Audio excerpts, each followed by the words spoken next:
Good evening, everyone, and welcome to an informative webinar brought to you by Gen 5 Fertility and its founder, Dr. Samuel Wood. I'm Chandra, and I'm the Ovarian Rejuvenation Specialist here at Gen 5 Fertility. We hope that tonight you'll be able to gain further insight into helping you make the right decisions on your fertility journey. Tonight, we'll be discussing further details about what's involved with scheduling, the travel, what to expect before, during, and after your procedure. Now, for more detailed information on our different generations offered of ovarian rejuvenation, we've posted all of our previous webinars on YouTube channel. So please access that in the search engine on YouTube under Gen 5 Fertility. And you'll find the discussions that Dr. Wood and I have had involving the science and advancement of ovarian rejuvenation along with our different generations. Now, tonight, some of the material covered will involve what happens after the procedure is scheduled and what the first steps are at helping you make this process the most successful for you. Now, of course, at the end of the presentation, as always, we'll open it up to questions from the audience. So please be prepared to type your questions in the chat section, and we will try to get to as many as we can this evening. So let me just share the screen here for our slides along with the presentation.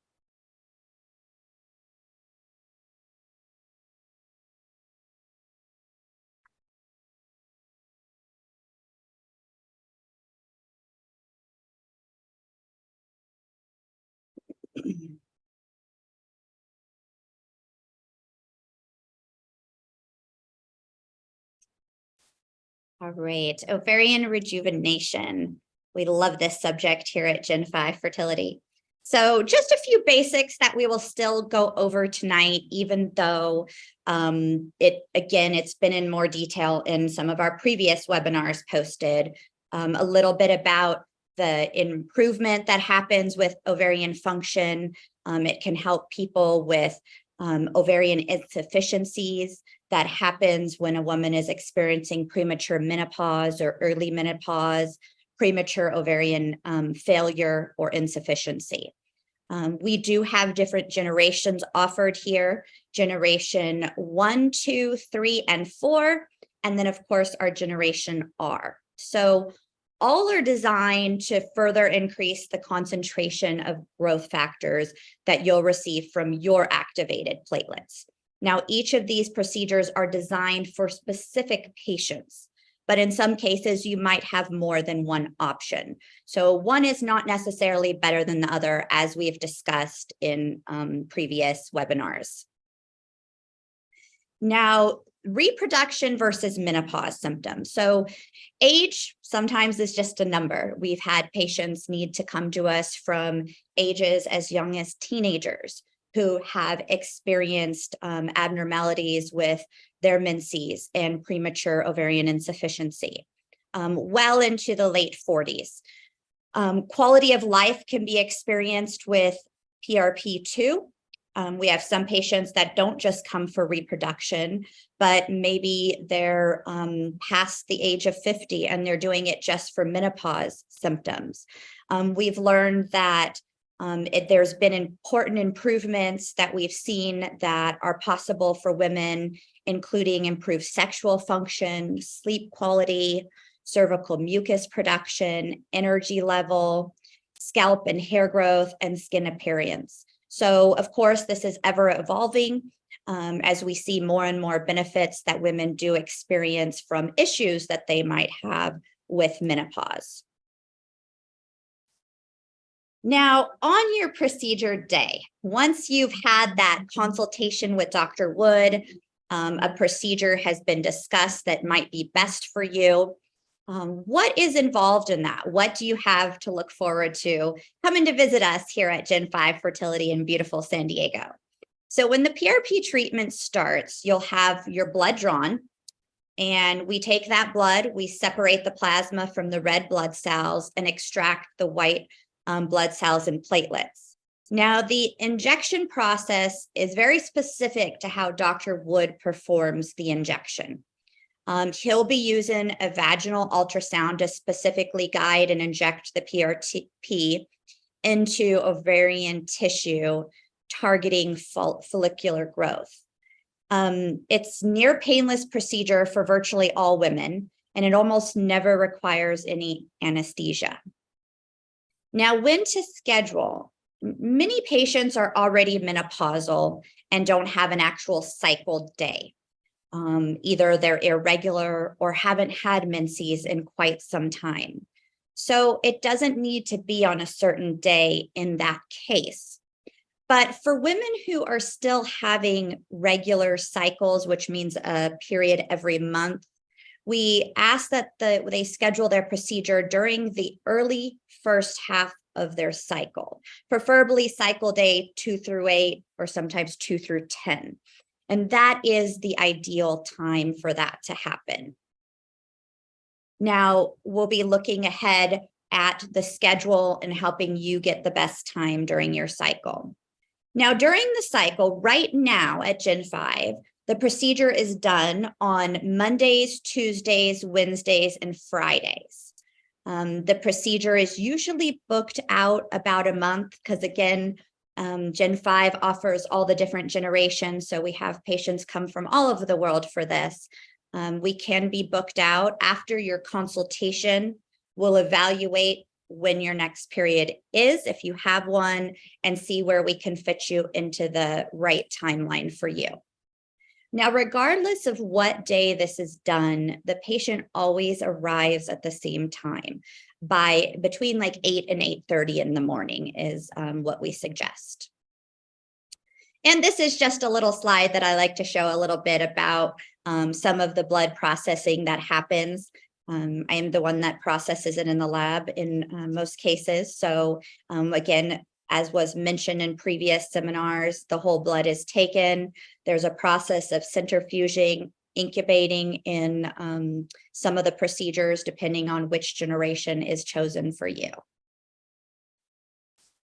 Here's a little bit of a background for you with the procedure timeline on that day. So I like these bullet points because it really helps to kind of plan out your day. Now, in most cases, something to keep in mind is patients only need to be here for half a day for the procedure. Now, however that travel looks to you, of course, if you're out of state or out of country, you'll plan to be here the day or night before. We can offer some hotel recommendations for you and help you set that up. And then you're prepared to arrive early enough to the clinic the next day so we can get started with the procedure and giving you the best experience possible at Gen 5 Fertility. So you would arrive again by 8:30. The baseline ultrasound, which is done by Dr. Wood, and then the hormones are completed. So we always want baseline hormones on the day of the procedure. Even if you had them the month before, maybe by your physician, we do need those hormones drawn on the day of. So we'll do that in the morning, and we do get same day results from those hormones. So we'll be able to email you that evening or the next morning, letting you know about what your results were before having the injection. Now, also at the same time that we draw the hormones in the morning, of course, we're drawing your blood for processing the PRP and or growth factors. Now, beforehand, you are given a lab slip to have done near your home, because a week before, we need to get your platelet and blood count and, of course, infectious diseases before having the procedure. Now, something to keep in mind with your platelets. Most normal platelets for a healthy individual are between 150 to about 450. Now, for ovarian rejuvenation, it's just a little bit different. You want to have at least 272 platelets. That's what some studies have shown that helps the ovarian rejuvenation work best. Now, what happens if you have that testing a week before and the platelets are lower than 272? Not a problem. We can still do the procedure, but we have to do an extra step in processing and drawing a little bit more blood for something that's called double pulling. And this way in the lab, we're able to process and concentrate more platelets. And then you have the best benefits and success with your procedure. Now, of course, all this happening in the lab takes about 2 to 3 hours. And during that time, you can go have breakfast. You can go to the beach in sunny San Diego and enjoy your time. You'd be coming back around noon on most days, and we'd set up a clean room in the clinic under a sterile environment. And when you return, we'll be doing a vaginal prep, and Dr. Wood will perform the ultrasound guided ovarian injection at that time. Now, the actual injection, a lot of patients are curious about and ask questions. It only takes about 30 seconds on each side. A lot of patients don't feel any pain or sharp feeling. A lot even tell me they don't feel the needle. Mostly, if you feel anything, you might feel some pressure, sometimes a little cramping, but we put a heating pad on your stomach to make you feel or help you feel the most comfortable during that time. After the injection, that happens rather quickly, you lie flat for 20 minutes. Now, after that 20 minutes, you're good to go. You can resume your normal activity. A lot of patients fly home that same day or even drive home if you're local. So hopefully that helps you in a little bit more detail about the day of the procedure. And here's just a picture to demonstrate. You'll see there in the vaginal area how the ultrasound guided vaginal probe is there. There's a needle guide that's on it, and the long needle just goes right through the vaginal wall. And Dr. Wood puts it in the right place. At the vaginal wall, you'll see the ovary, and you can watch it all on the screen too if you would like. Now, the next question that gets asked a lot is, what is my downtime? How long do I have to stay off work or things like that? So really, it's a short, limited time, 24 hours. There's only a few things for you to avoid. Anything in the vagina, like tampons or intercourse, any strenuous activities or exercise, no jumping around. We don't want you to run a marathon the next day. So take it easy, listen to your body. Walking and travel is fine the same day as the procedure. Now, showers are fine, but no soaking in any water like baths, pools, or even the ocean. I know it'll look really beautiful when you come visit, but no jumping in. We want a chance for the needle pokes, just like when you get a blood draw, for it to heal, which doesn't take very long. Also, you're going to avoid NSAIDs and aspirin for at least a week prior and 4 days after the procedure. Now, NSAIDs are things like Motrins, ibuprofens, Aleve, and of course, aspirins. So you just want to avoid that. Although, if sometimes you do get a little bit of pressure or cramping, feels similar to ovulation cramping, you're safe to take Tylenol regular and extra strength during that time that you can't have NSAIDs. Next, of course, you have the procedure, and hopefully you have a wonderful experience with us here at Gen 5. And after the ovarian rejuvenation, can I try for pregnancy or fertility preservation? So how long after? Well, you want a chance for the cell rejuvenation to set in. If there are follicles or eggs present at the time of the procedure, which is fine, we can still proceed with the procedure. And you could still proceed with an IVF or egg freeze cycle with those follicles. But keep in mind, those eggs have already developed, and the ovarian rejuvenation helps future cells developing. So for the best outcome and benefits, it is recommended still that you wait at least 4 weeks following the procedure before you have an egg retrieval or try any kind of pregnancy on your own. Now, you can still start the pre-treatment and pre-testing phase of the egg retrieval cycle. So you don't need to waste those 4 weeks, so to speak. You could still be getting your testing done that's needed for IVF or egg freezing, get on the pre-treatment medication, And then you're ready to complete that pregnancy cycle after the 4 weeks.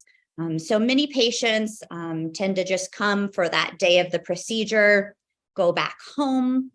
You can, resume your normal activities for that next month, and then we could schedule accordingly. Even your 4-week blood draw of your hormones being repeated can be done near you. If you live in another state or country, we can send you what labs need to be repeated 4 weeks later. You can repeat those, and then we'd be happy to set up having the IVF cycle here at Gen 5. One thing to mention with this last slide is some ask, can I do IVF elsewhere? And I just wanted to be sure to have a couple comments to tell you about this. Yes, you can, and many patients do. But remember, just as important as ovarian rejuvenation is how the IVF cycle is done. And Dr. Wood does specialize in POI patients, which is premature ovarian insufficiency or failure, patients over 42, patients with undetectable AMHs. And it's not just perfect magic that you get the good benefits from ovarian rejuvenation, but just as important is how the IVF cycle is done. I like to use the analogy of diet pills, right? You could take the diet pills, which could be a great help for you in losing weight. But of course, you need to do some other things to help with it too. Usually still exercise and healthy eating is needed. So the same with ovarian rejuvenation. Ovarian rejuvenation can be a great boost and a benefit, but accordingly, the proper steps are needed, whether you're trying on your own or having an IVF cycle somewhere. So we can help you in monitoring afar if you still wanted to be our IVF patient and say you're out of state. A lot of patients are able to do their whole IVF cycle doing outside monitoring and then coming for a few days for the egg retrieval here at Gen 5 Fertility. So we'll help you evaluate what the best options are for you. Of course, there are many options here at Gen 5 Fertility. Briefly, I did want to mention about our Generation R program. So everything that we just discussed has to do with the 4 ovarian rejuvenation injections. Now, Generation R, one of our newest and most innovative of ovarian rejuvenation strategies for patients who've been told that they have no chance of success or have tried to achieve pregnancy multiple times without success, or have not even been able to given a chance to succeed. At present, we don't know if these strategies will be successful, but they do offer patients with very low predicted rates of success the potential for success in this latest rapidly evolving area of study. And that's what Generation R is. It's going to use different protocols of supplements, perhaps prescription medications, sometimes IV therapy. It does not involve an injection. So this program is a 4-month treatment program with testing done at least once a month. So during this time, you don't even need to travel to Gen 5 during the duration of the 4 months, but you can monitor near you with the monthly testing while Dr. Wood is evaluating your results and letting you know if dosing needs to be changed with supplements or medication, and we could help you along. Now, if you end up having a response of ovarian activity during the Generation R program, then we'll be discussing the options of continuing on with either ovarian rejuvenation injection or an IVF cycle. So just something I wanted to briefly mention during this webinar. Now, in conclusion, of course, the goal of the clinical laboratory and fertility specialist at Gen 5 San Diego Center is simple. Treat each client the way they deserve to be treated. Treat each client the way that we as experts in fertility would want to be treated. So you're part of Gen 5 family when you come here, and we want you to feel that way. Now, I hope that you enjoyed a little bit of an informative webinar to continue in the process and procedures of ovarian rejuvenation. Now we'll open it up to questions from the audience. If you give me a brief moment and bear with me, I'll be looking through the questions coming through so that hopefully I can get to all of you. Again, for people that weren't able to join us at the beginning, we're leaving a little bit of time here for questions and answers. So please put your questions in the chat box and we could get to you through there.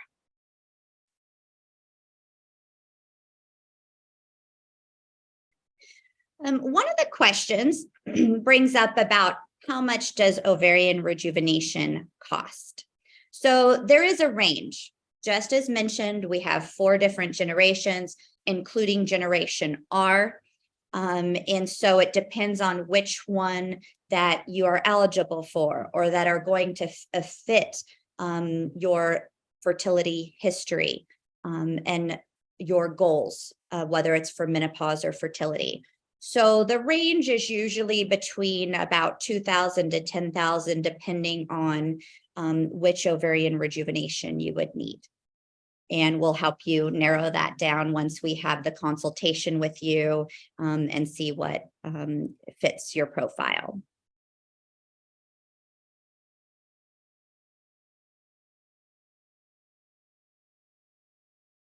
Can ovarian rejuvenation have an impact on uterine fibroids? Now, I'm not sure in what way that you mean, but I will give you a little bit of information. Now, in a lot of people have fibroids. Fibroids are very common.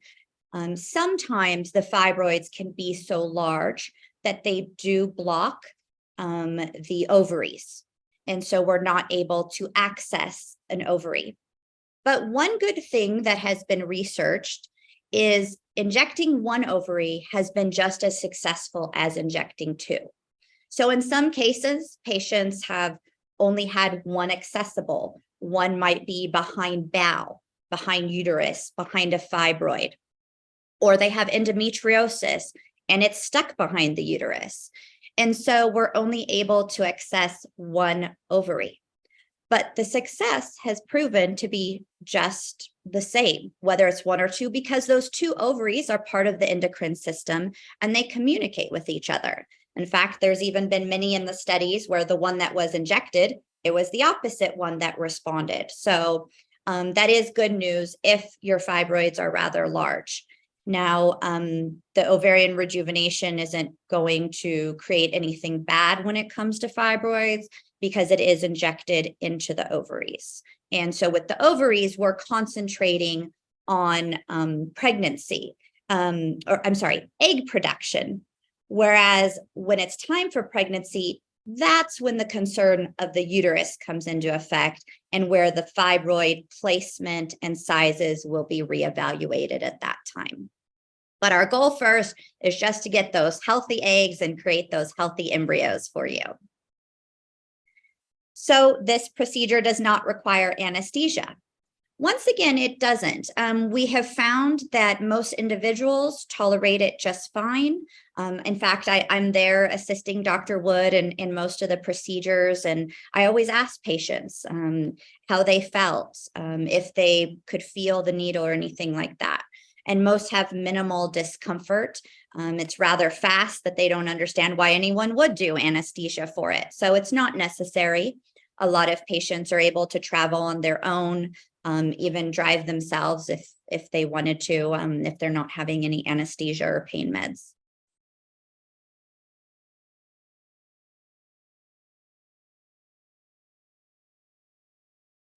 Sorry, it looks like one of the questions was cut off, so.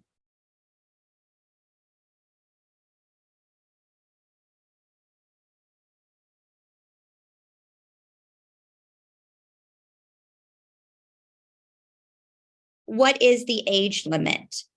So again, that will be evaluated during your consultation with Dr. Wood. But right now, in most cases, and of course, science is ever evolving and advancing, and Dr. Wood always keeps up to date with all the latest technology and research.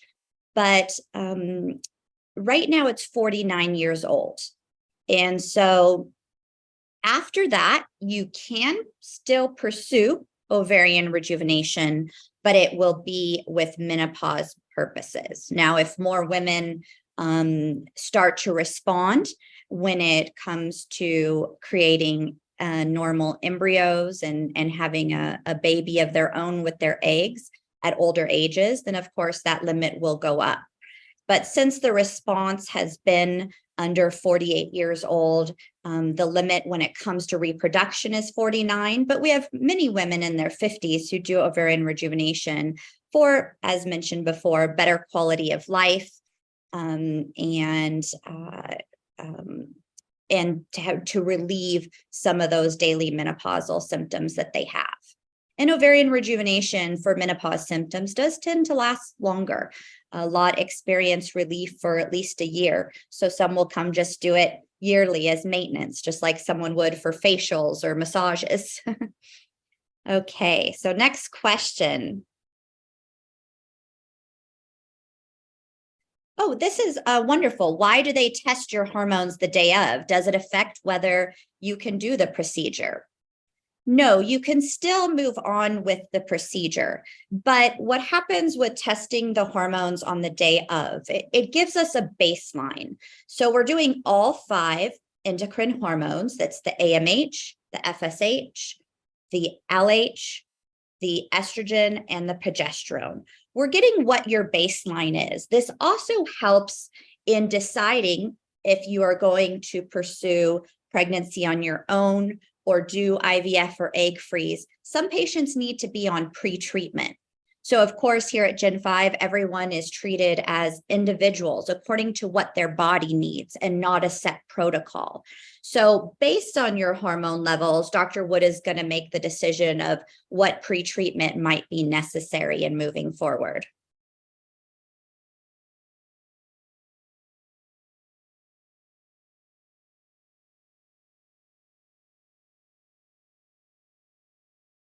How much blood is taken on procedure day and the month before? I know a lot of people are worried. They're sensitive to blood draws, or perhaps they've fainted before with blood draws. So believe it or not, it isn't very much. Now, where you go to get the blood testing that's required a week before the procedure, that's going to depend on that lab. Every lab is a little bit different on what tubes they need to draw for infectious diseases and blood counts and such. But here at Gen 5, of course, it will depend on your ovarian rejuvenation procedure that you're having done, what generation. But on average, you're going to see about 3, I have to count it up, 3 to 6 vials of blood that's needed. With low platelet counts, you'll need 8 vials, but 8 is the most, and most people need about 3 to 6 vials of blood. So just so you're aware of that.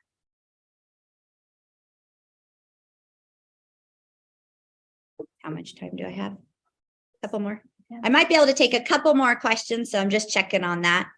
Couple more?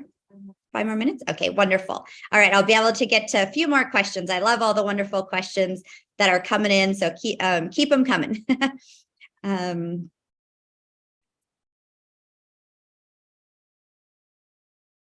Oh, wonderful. This does get asked a lot about AMH. If your AMH is, which many people, depending on what lab it's done, it could be less than 0.015 or less than 0.030, which are both undetectable levels. Can they still do ovarian rejuvenation?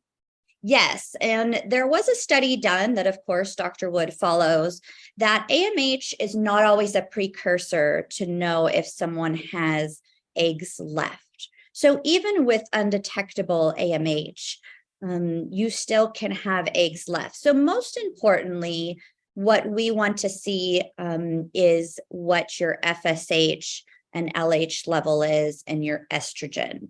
That is going to tell us if follicles are able to grow within the range that the FSH is, and if the estrogen coming from eggs is developing the eggs. So even with undetectable, we would still be able to do that. And thanks to Dr. Wood accepting patients with undetectable AMHs, he has many babies that were created from people with those hormone levels. So it's wonderful to know about our success previously with undetectable AMHs. And this could range, of course, as young as teenagers, like I mentioned, who have premature ovarian insufficiency, who want to freeze their eggs before it's too late because of their undetectable AMH. Women in their 30s often come who have premature ovarian insufficiency, which means that they usually also have an undetectable AMH. In fact, we had 6 patients last year get pregnant on their own, 4 of which had premature ovarian insufficiency and undetectable AMHs. So, of course, that doesn't always happen. Usually fertility treatment is still encouraged and needed after ovarian rejuvenation, but it has happened. So that is good news in the advancement of this.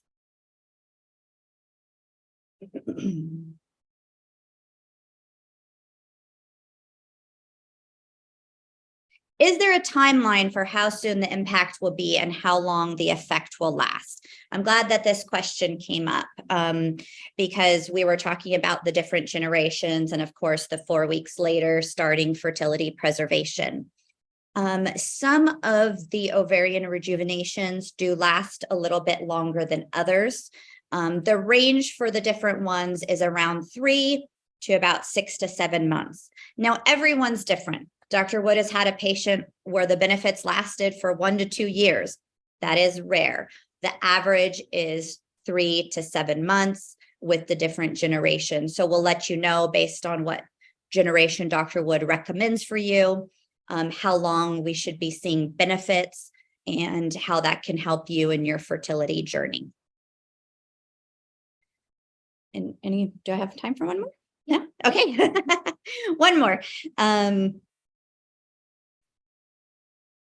How do you decide which ovarian rejuvenation is right for a patient? So again, it's going to take a few things into account. Age, hormone levels, fertility history, because maybe someone gets pregnant very easily on their own, but has miscarriages versus someone who has tried for several years and has not even gotten pregnant at all. So based on that, Dr. Wood will be evaluating and helping you make that right decision for which ovarian rejuvenation is best for you.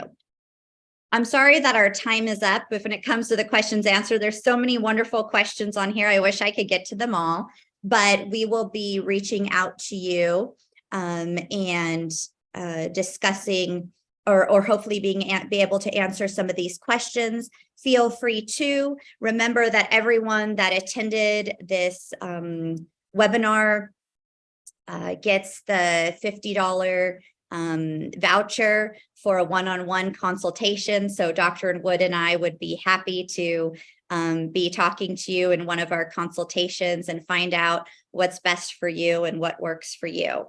It was a pleasure to have you all this evening, and I hope you have a wonderful day. Thank you from all of us at Gen 5 Fertility.